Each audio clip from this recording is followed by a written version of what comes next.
Zion Williamson had a healthy and strong regular season for the Pelicans, and I'm going to tell you why he's going to be even better next season. Plus, more draft talk. It's today's episode of Locked On Pelicans. Let's go.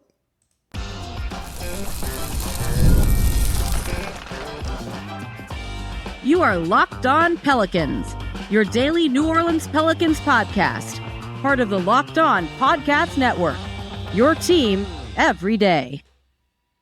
Welcome to another edition of Locked On Pelicans, the daily podcast covering your favorite team, the New Orleans Pelicans and NBA, part of the Locked On Podcast Network, your team every day, available wherever you get your podcasts and available on YouTube. I'm your host, Pelicans Insider, credential member of the media, Jake Madison, at NOLA Jake on Twitter. Here with y'all on this Tuesday, we're going to get into some draft talk in the latter part of today's show. But I was struck by a quote from Doc Rivers talking about Damian Lillard, but it really applies to Zion Williamson, and that's what we're going to focus on for the first part of today's show. Zion was really good last year. He was healthy, too, and that was important. Got better as the season went on. He's going to be even better next year. That's what we're going to talk about in today's episode of Locked On Pelicans. Today's show is brought to you by FanDuel. Make every moment more. Right now, new customers get $200 in bonus bets with any winning $5 bet. That's $200 in bonus bets with any winning $5 bet. Visit FanDuel.com/LockedOn to get started. And of course, thank you for making Locked On Pelicans your first listen today and every day. We are here Monday through Friday, the #1 Pelicans podcast, covering everything you want to know about this Pelicans team. So please subscribe wherever you get your podcast. Join over 10,000 Pelicans fans on YouTube as well. Become an everydayer. Thank you if you're an everydayer. I know you're listening. It's awesome. I love to see the comments there. Let me know in the comments down below on YouTube. So let's get into this. Zion Williamson is going to be better next season. And he was good this year to start, averaging 22.9 points per game, 57% from the field, 70% from the free throw line, 5.8 rebounds, 5 assists, 2.8 turnovers, 1.1 steals, and almost a block per game, 0.7. We're rounding up there. He was really good and better defense as the season went on. And he's going to be better. Go back to that disastrous in-season tournament loss to the Los Angeles Lakers. After that, where Zion just played poorly, was roundly criticized very publicly by all national media. And a lot of it, some of it was a little over the top. Most of it was valid, right? To his credit, he worked on all of that stuff. He wasn't in the best shape coming into this season. He wasn't in horrible shape, I don't think. But was he what you want a professional athlete to be? And the answer was no. And he worked on all of that, got in shape as the season went on. The team openly talked about it at the end, where they regularly were saying he was stacking days to get in shape. So imagine, him coming into the season in shape. He started poorly and then got in shape as the season went on. And when you look at his splits by month, they definitely get better as the season goes on, when in theory you're wearing down a little bit more. This is a guy who in December was averaging 20.4 points per game, then 21.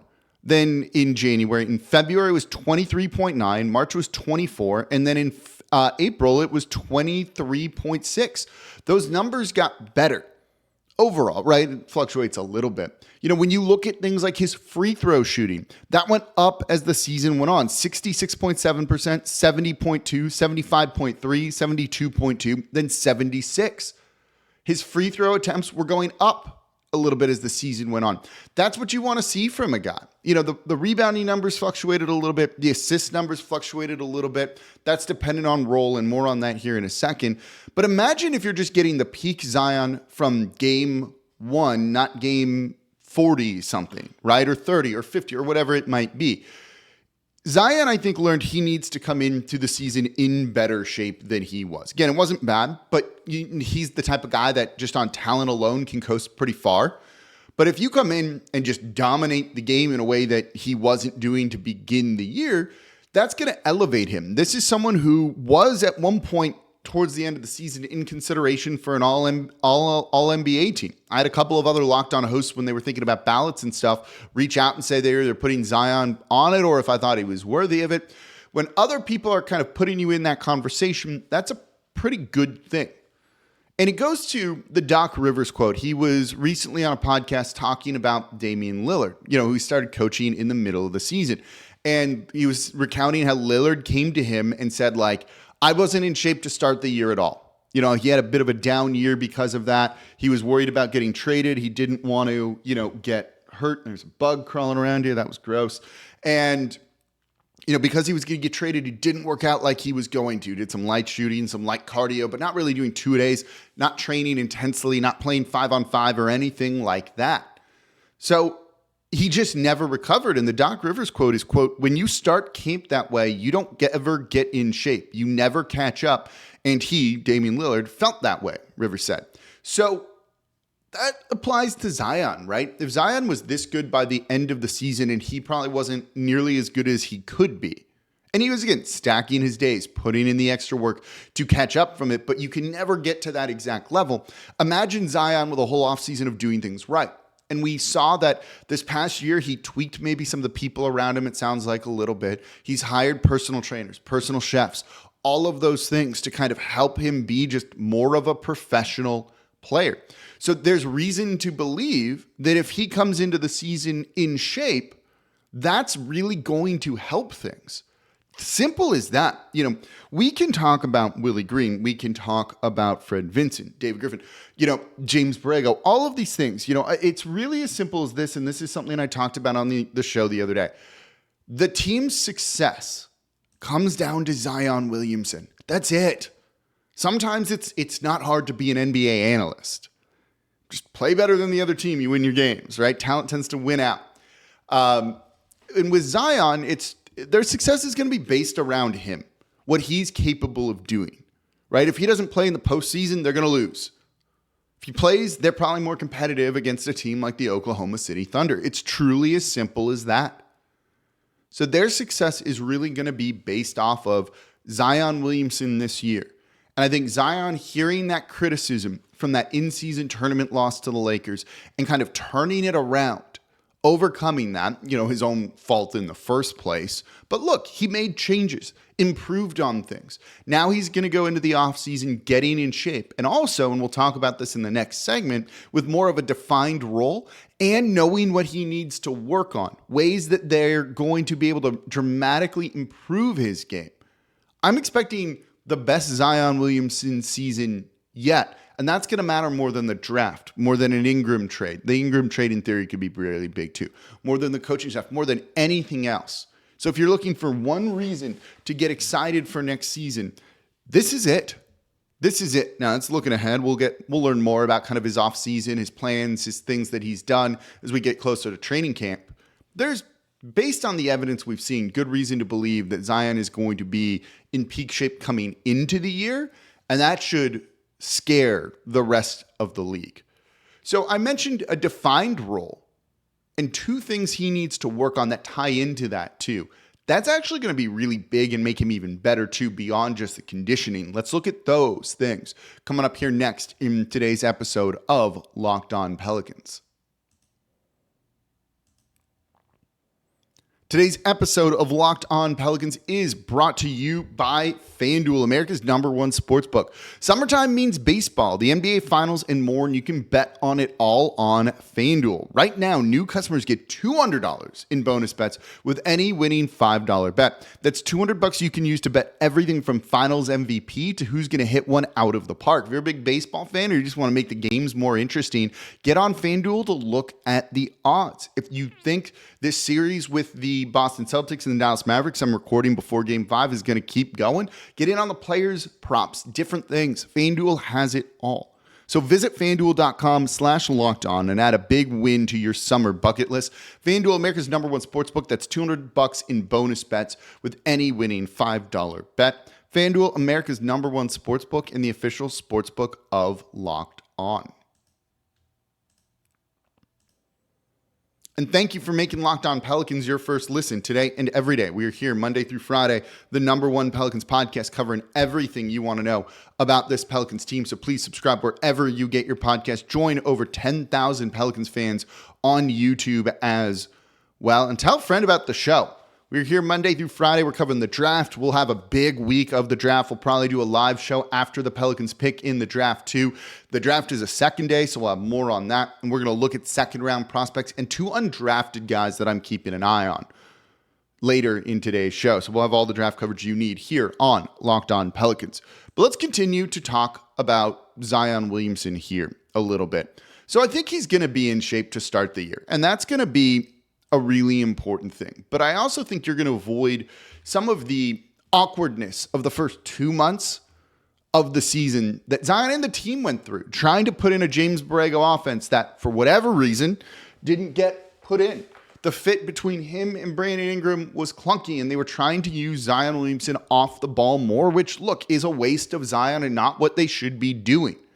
And then they learned, don't do that. Put the ball in Zion's hands. Let point Zion be a thing and go forward with it. I don't care about this idea of trying to build like an equitable offense or, something that can survive when Zion's out. Look, if you're missing your best players, you're going to lose games. It's harder. It's as simple as that. You shouldn't necessarily plan for that. If you have a player that you can't trust with that, trade him and get someone that you feel you can trust. That's absolutely the way to go about that. But don't minimize your best player in the court gravity that he has. And we heard from Zion, post games a couple of times, talking about how he's trying to fit in. He's trying to kind of get used to this new role. And it's been a little bit of a learning curve, a bit of an adjustment. And then the team just got better when they put the ball in his hands. Going into next season, I don't think you're going to see that kind of like awkward, let's try this out. It didn't work. We've lost some games from it. We're not using our players as well as we could. And then shift to things where then you need a ramp up period with that. I would assume going into next season, partially because Brandon Ingram might be traded, this is going to be the Zion-centric offense, the Zion-centric team. That's also why I think he will be in better shape going into this year. He knows that. He knows that he's going to be the man, the franchise, the cornerstone, whatever words you want to use. He has to live up to that. If he doesn't, there's going to be bigger questions about him. He doesn't want that. He knows it's time. The team knows it's time. And that means that his stats are going to be better. The assists will probably be up, right? Those type of things are going to have more production for him. Means he's going to have a better season by having just kind of the right role for him, a more clearly defined role that plays to his strengths. That's what you want. But then there's also a couple of areas that he needs to improve tied into that same role. And there's 2, and we've seen them. One of them being the jumper. I don't think he needs to add a 3-point shot. I don't want him taking tons of mid-range shots either. I truly don't. I think that's a waste of Zion Williamson's talent because he's best when he gets to the rim and tries to score there. However, one thing that's worth noting when we look at those monthly splits for him is April, 7 games. So it's a smaller sample size than March, which was 14. February, January both had 11. December and November had 12. 7 games. His field goal percentage plummeted. It was 62% in 14 games in March. It was 46.7% in April. That's about 10% lower than what the number is over the season for him, which was 57%. That's a bit shocking, right? And that's on more attempts per game too. Brandon Ingram was injured for a lot of that, so more was on Zion. It also meant teams were able to just defend him a little bit differently and load up on him more, right? So there's that kind of factor in there too. So while you don't want him taking tons of mid-range jumpers, teams did figure out a little bit of a way to defend him. His handle wasn't as good, and we'll touch on that in a second. So what did he start doing? He started taking that little baby pull-up jumper that he had been working on that he started to break out in games. And guess what? That made a difference. He makes those shots. So on a drive to the rim when he might turn the ball over, now he pulls up and 1 out of every 2 times or so, maybe probably less than that, he's going to hit that mid-range jumper. That's a great thing for him to be able to have in his back. He took, it's like, where'd the numbers just go? I just lost them.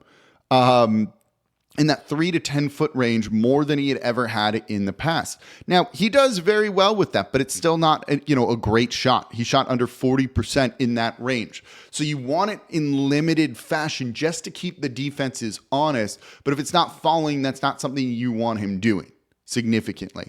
But working on that jumper to make it more reliable, just to kind of be a body blow on the defense to make them respect it, That is something that we want to see him working on. And I've been a guy for a long time that was like, no, don't take jumpers. Don't do that. I don't need him to become a 3-point shooter. You just need a little more in your bag, a little bit more in your bag to be able to keep teams and the defense honest.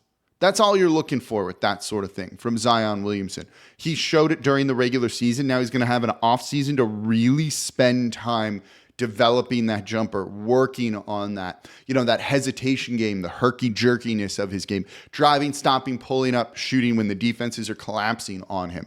And if he can hit that reliably, that'll pull someone out of the paint just a little bit. And that means with a better handle, he can get by them. His handle was not as good this year as it was in years past. For how many bodies get thrown at him, how many defenders get put on him, that needs to be better, I think, because they throw a lot at him. Lowering those turnovers, just losing the ball. You saw it a lot. He drives to the basket, goes up, and the ball just gets knocked and goes out, and now it's an inbounds for the opponent. Or he just kind of loses it, and the other team corrals it, and now they're running out in transition in a fast break opportunity. Limiting that will really elevate his game. His touch with the ball off the glass, scoring at the rim is an elite skill that he has. It's guard-like. Right? He finishes like a guard around the rim. The way he moves his body doesn't play like a big man. But getting to the rim with the ball was a bit of a problem. Not a significant problem, but a bit of a problem, more so than we'd seen in the past from him this year, particularly when Ingram wasn't out there and teams could load up on him. Having a slightly better handle, I don't think we need to see it be significantly, is a way to really improve that. His passing's already very good. Just don't lose the ball, finish at the rim, get that bucket in, run back. He's committed on the defensive side of the ball. Those numbers, by the way, did go up. I should have mentioned that earlier, significantly as the season went on. The steals per game went up. He was averaging 2.3 in April, smaller sample size, but 1.3 blocks, basically a block in March, 1.1 in February. It was half or under a block for the first couple months of the season. We've seen him commit on the defensive side of the ball. We're expecting that from him next year too. That same level of defensive commitment, which by the way gets easier when you're in better shape. You can elevate and jump and swat the ball away and do other things like that. So this all ties together of being in shape allows you to do some of these other things just a little bit better, right? When you have tired legs and you're in better shape, though, you can still jump up, elevate to finish at the rim. You can jump up, elevate, and shoot that little mini jumper. That'll help your handle when you're a little bit more tired, too. This all factors in together, and this is how Zion Williamson will get kind of like unleashed again. This will be like the third or fourth time, right, that he's kind of going through the next version of Zion. I think I've talked about Zion 2.0. I don't know if this is Zion 3.0 or Zion 4.0 at this point, but look, at least it's improvement and trying to get better and be the best version of himself, and I think that's a truly impressive thing. So I'm excited for Zion Williamson next season. There's reason to believe that he's going to come in very good shape, have the right role for him. The team's going to be built around him a little bit better than it's been. I don't know. That makes me excited. I think that overrides any other thing that's like a detriment to this team. Is Zion being the best version of him? That's how this team goes far.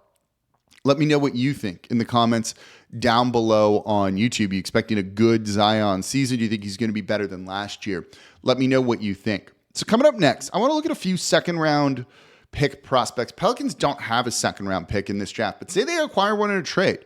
Who should they be looking at? And more importantly than that, I've got two undrafted free agents that I'm really keeping an eye on for two-way contracts because the Pelicans have had a lot of success with that, and they're going to look to try and keep doing that. That's coming up here next in today's episode of Locked On Pelicans. Today's episode of Locked On Pelicans is brought to you by my favorite, eBay Motors. I'm excited to tell you about all of this. Because my cars are running, they're on the road because of eBay Motors. I have the old classic Corvette. It's almost 50 years old that I am fixing up. The parts come from eBay Motors. Old car, new car, they're going to have the parts you want because they have over 122 million parts for your vehicle. So you're always going to find exactly what you're looking for. So you want to make it go faster? Get a supercharger. You need a little bit more utility? Roof racks. Headlights getting kind of old, can't see at night as much? LED headlights, they're super easy to install. And here's the thing.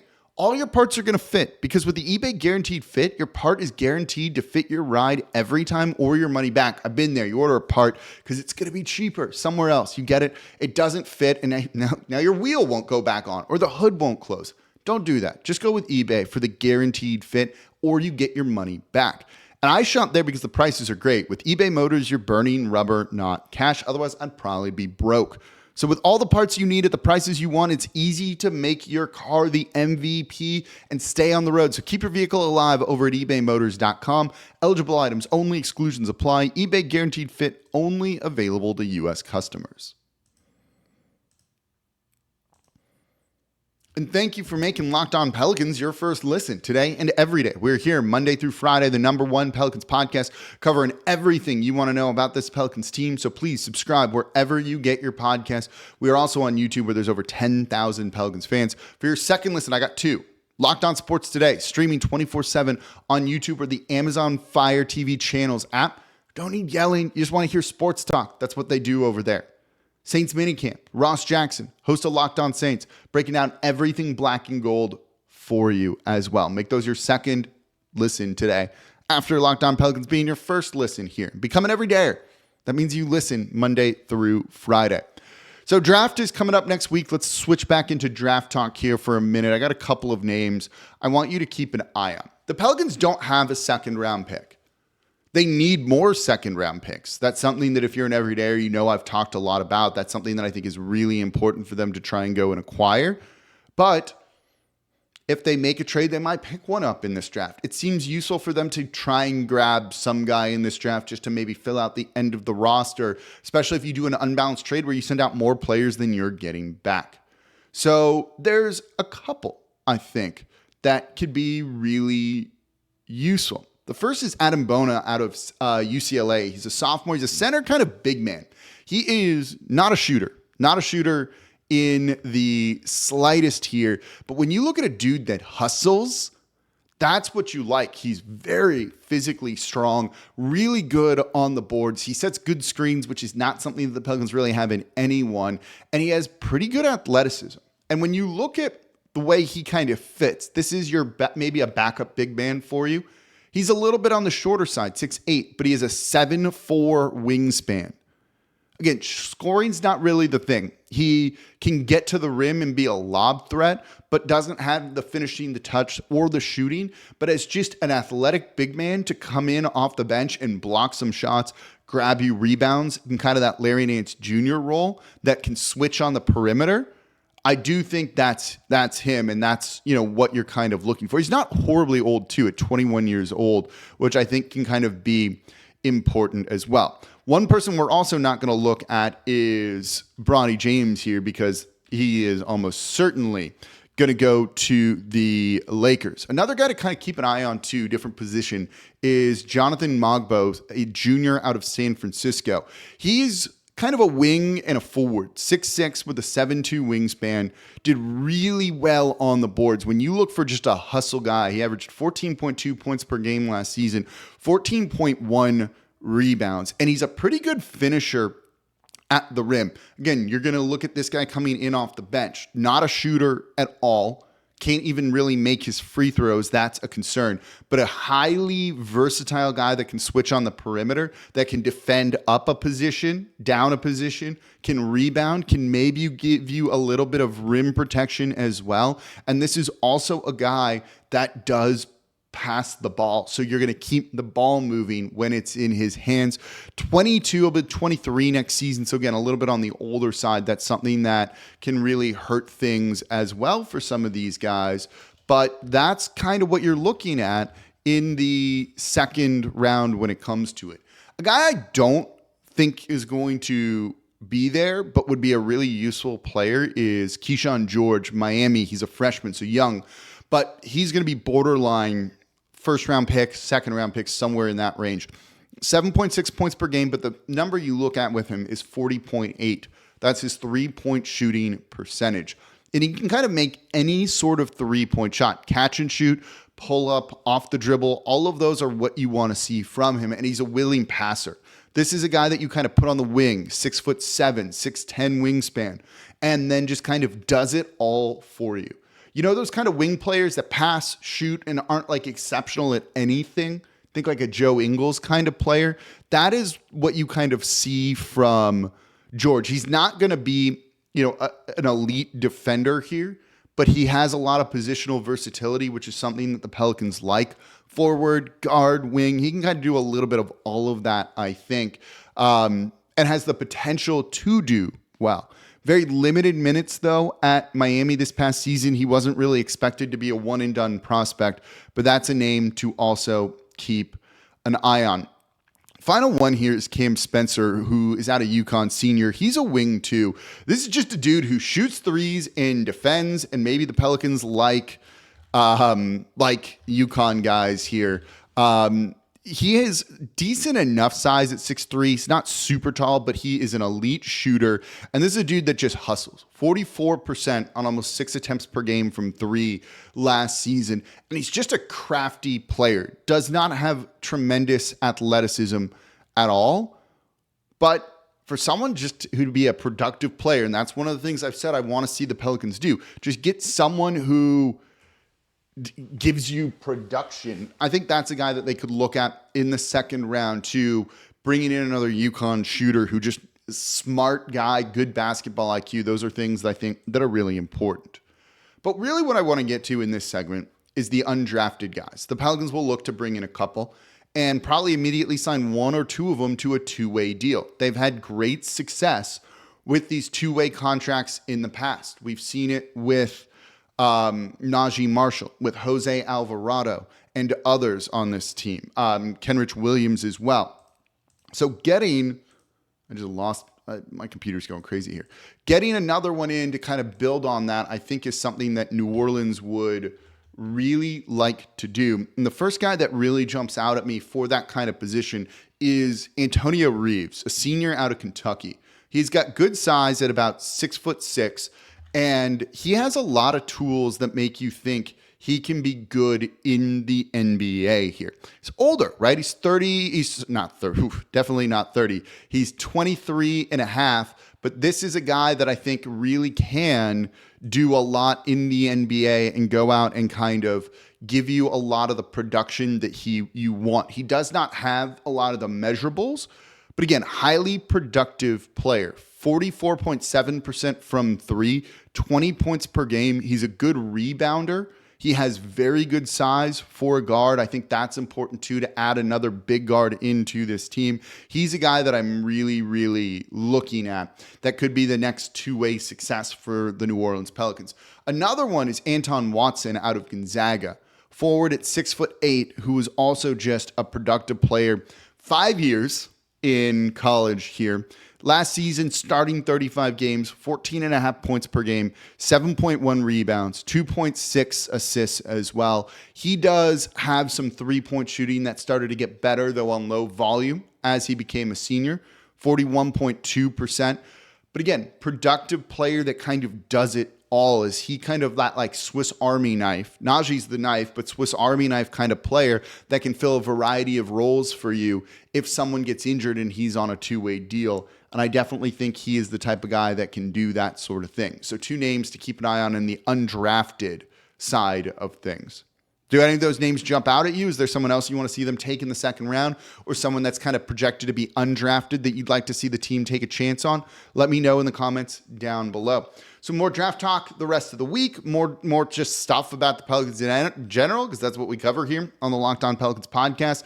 I'm going to go get ready to watch the NBA Finals now. We'll see if this ends and what lessons we learn from the Boston Celtics, the Dallas Mavericks, because there's a lot from this series, I think, too. So I appreciate y'all so much for listening to the Locked On Pelicans podcast, part of the Locked On Podcast Network, your team every day. As always, I'm your host, Jake Madison, at NOLA Jake on Twitter, and I'll be back with y'all tomorrow.